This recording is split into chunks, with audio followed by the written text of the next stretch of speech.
Check whether the following are quadratic equation or not. So ಇದನ್ನ quadratic equation ಅಲ್ವಾ ಅಂತ ಕಂಡುಹಿಡಿಬೇಕು. ಇಲ್ಲಿ ಹೇಗೆ ಇದನ್ನ ಕಂಡುಹಿಡಿಯೋದು ಅಂತ ಹೇಳಿದ್ರೆ ಸಿಂಪ್ಲಿಫೈ ಮಾಡಬೇಕು. ಇಲ್ಲಿ ಒಂದಷ್ಟು ಪ್ರಶ್ನೆಗಳು ನೋಡ್ತೀರಾ, ಎಲ್ಲಾದ್ರಲ್ಲಿ ನಾವು ಏನ್ ಮಾಡಬೇಕು ಅಂದ್ರೆ ಸಿಂಪ್ಲಿಫೈ ಮಾಡಬೇಕು. ಆಯ್ತಾ? ಒಂದು ಪ್ರಶ್ನೆ ಬರ್ಕೊಬೇಕಾಗುತ್ತೆ. X plus 1 the whole square is equal to 2 times of x minus 3. ಇದನ್ನ ಎಕ್ಸ್ಪ್ಯಾಂಡ್ ಮಾಡಬೇಕಾಗುತ್ತೆ. ಯಾವ formula? a plus b the whole square a square plus 2ab plus b square. So x plus 1 the whole square ಎಷ್ಟಾಗುತ್ತಿದೋ LHS ತಗೊಂತಾ ಇದ್ದೀನಿ ನಾನು. So x square plus 2x into 1 plus 1 square.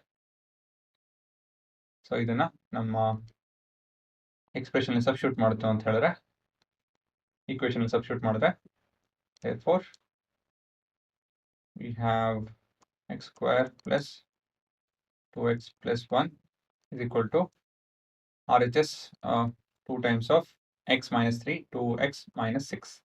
Distributive property ಉಪಯೋಗಿಸ್ಕೊಂಡು ಈ ತರ ಬರೀಬಹುದು.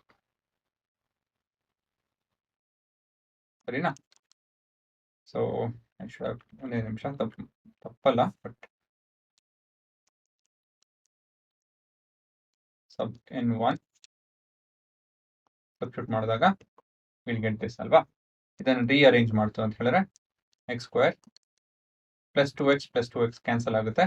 So 0x ಇದನ್ನು transpose ಆಯಿತು ಅಂತ ಹೇಳಿದ್ರೆ plus 7 is equal to 0. ಇದು ತುಂಬಾ ನಿಮ್ಗೆ ಇದು ಅರ್ಥ ಆಗಲಿಲ್ಲ ಅಂತ ಹೇಳಿದ್ರೆ ಇನ್ನೊಂದು ರೀತಿಯಲ್ಲಿ ಬರಿತೀನಿ. X square plus 2x plus 7 ಇವೆರಡನ್ನ ಲೆಫ್ಟ್ ಹ್ಯಾಂಡ್ ಸೈಡ್ ಟ್ರಾನ್ಸ್ಪೋಸ್ ಮಾಡ್ತಾ ಇದೀನಿ. So minus 2x plus 6 is equal to 0 ಆಗುತ್ತೆ. minus 2x plus 2x like terms but different signs. So ಇದರಲ್ಲಿ ಎರಡು ಒಂದೇ ಮ್ಯಾಗ್ನಿಟ್ಯೂಡ್ ಇದೆ, ಹಾಗಾಗಿ ಇದು ಎರಡು ಕ್ಯಾನ್ಸಲ್ ಆಗುತ್ತೆ.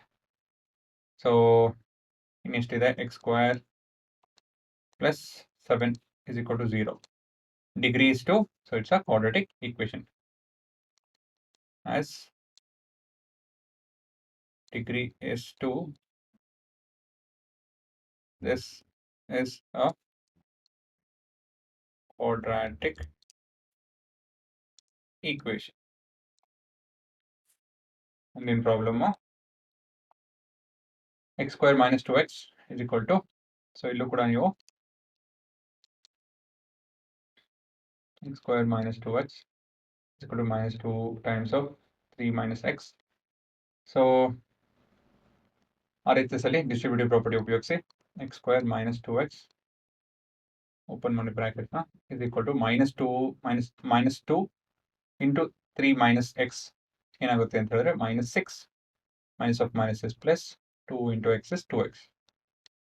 ಇದನ್ನ ಟ್ರಾನ್ಸ್ಪೋಸ್ ಮಾಡಿ. ಸೊ ಇವಾಗ ನೀವು x square minus 2x plus 6 is equal to 0. So x square minus 4x plus 6 is equal to 0. As degree is 2, this is a quadratic